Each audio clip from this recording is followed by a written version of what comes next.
Some people say that the drive for survival explains everything. But if that were the case, there wouldn't be people who wanted to die. And why do people want to die? Because they feel that the avenues for happiness are all closed. So survival is good only as long as we feel that it can lead to happiness. That's the drive that explains a lot of human behavior. The Buddha was special in discovering that that drive for happiness doesn't have to be selfish, doesn't have to be harmful. It is possible to find a happiness that harms no one, a happiness that lasts.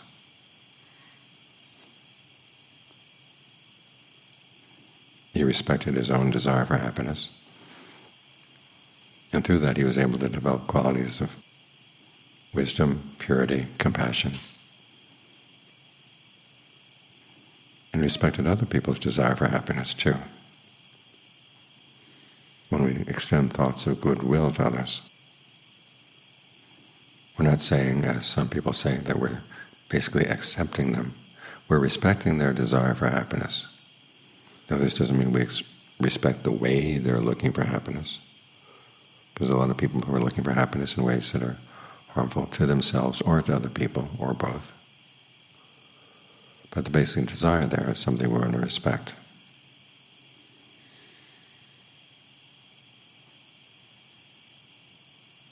We start with within, looking for happiness that doesn't harm people, realizing that if our happiness harms other people, one, they're not going to like it, and they'll do what they can to destroy that happiness.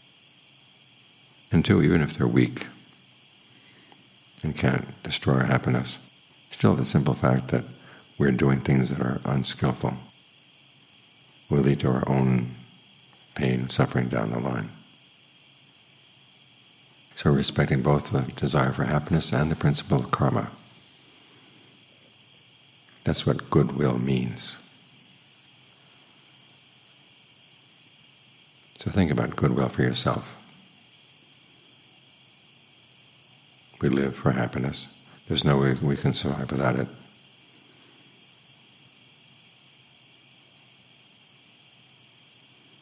So let's look for happiness in a way that's responsible. The Buddha lists three ways. There's generosity, there's virtue, there's meditation. Learning how to turn in within and finding the resources within our body and minds, our many minds, to see what we can develop that would lead to that happiness. John Lee speaks about how human beings have so many potentials within them that go undeveloped.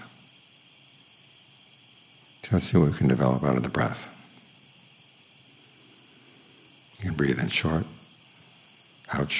in long, out long, in short, out long, in long, out short, heavy, light, deep, shallow, fast, slow.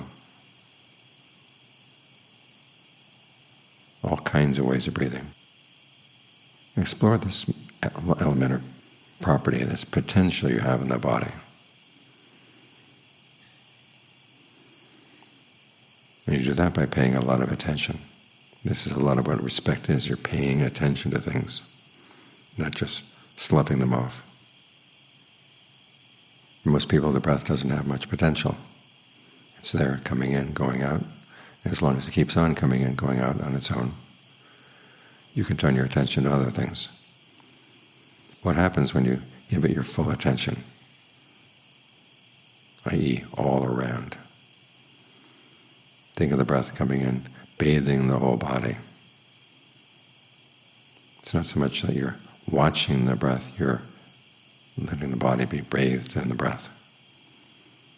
You're feeling the breath wherever it can be felt.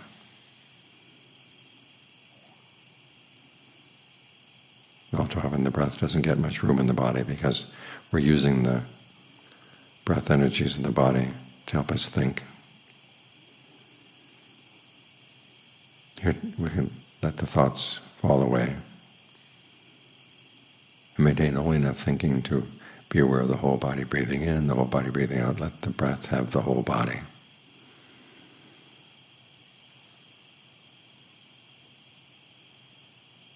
And try to be as sensitive as you can, as attentive as you can, because the needs of the body will change. For a while, long breathing will feel good. After a while, it begins to feel tiring. So let the breath go shorter. Look at the other ways in which the breath needs of the body may change.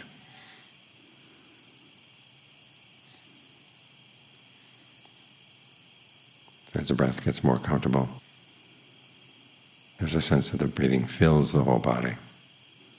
It begins to calm down. And your awareness of the present moment comes more to the fore. Again, be alert to that sense of just bare awareness, watching the breath.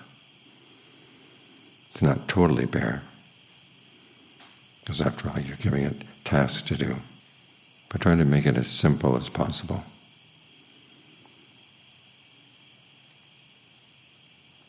The more simple you make your awareness, the more mental activities you begin to see.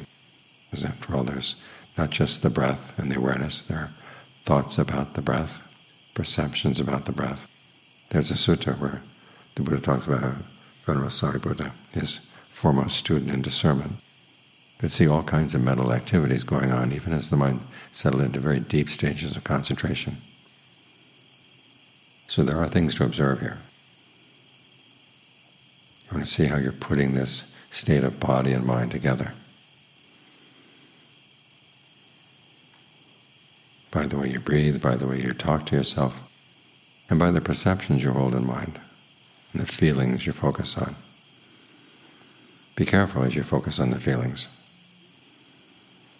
because if you generate a feeling of ease, and then leave the breath and just focus on the ease, that's going to last for a little while, and that's going to start to blur out. Sometimes you hear the warning that if you get into concentration, you'll get so absorbed in pleasure you won't want to go further on in insight. But actually, if you do your concentration right, you have to learn the right attitude toward the pleasure. It's there, you let it do its work. But it's not your focal point. Focal point, or the focal topic, is the breath. So show some respect for your breath. See what it can do. Show respect for what's going on in the mind.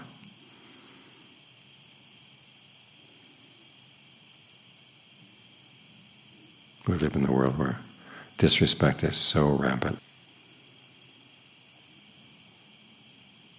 And look what happens. People don't respect one another's happiness, and it's easy to kill other people. Easy to force them to starve. You can hear people talking about, well, we have too many redundant mouths in the world. Maybe it would be good to have some depopulation. People are living too long. Defund the health system.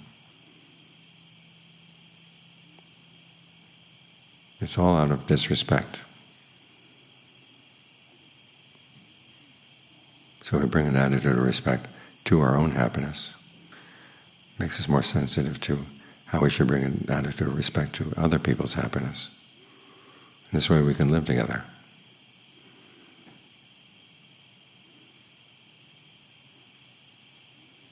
So what we're doing here is not just finding some peace inside, but creating an example that we can then bring out into the world.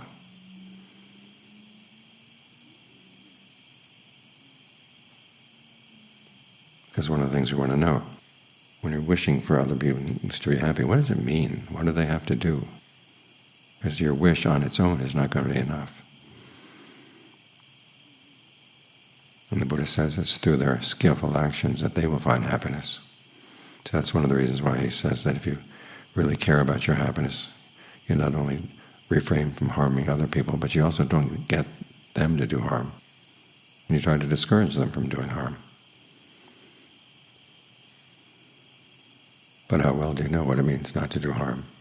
You learn that from developing your sensitivities inside. So you can be clearer and clearer on what exactly it means to find true happiness.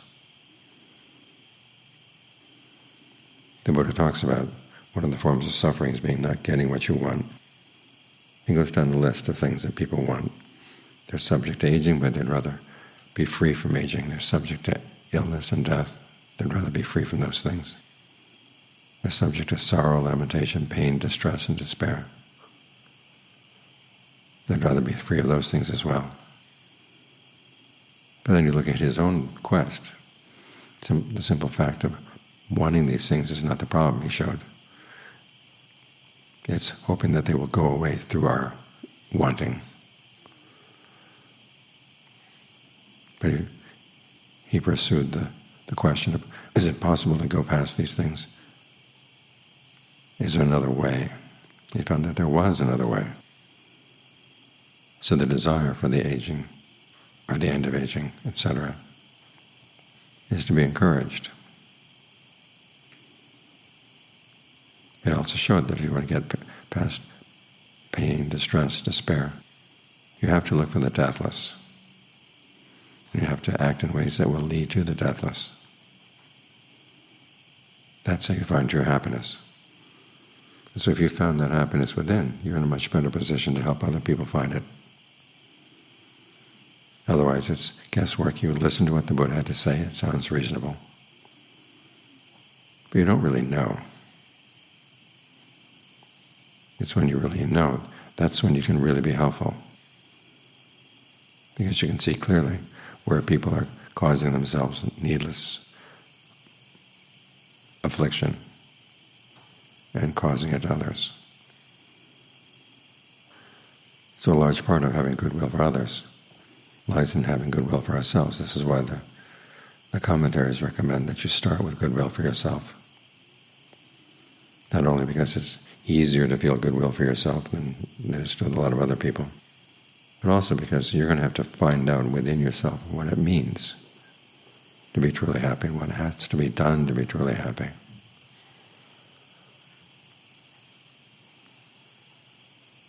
And then your views on happiness will have some authority.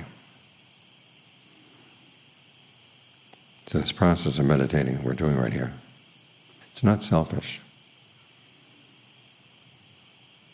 It's showing respect inside and out.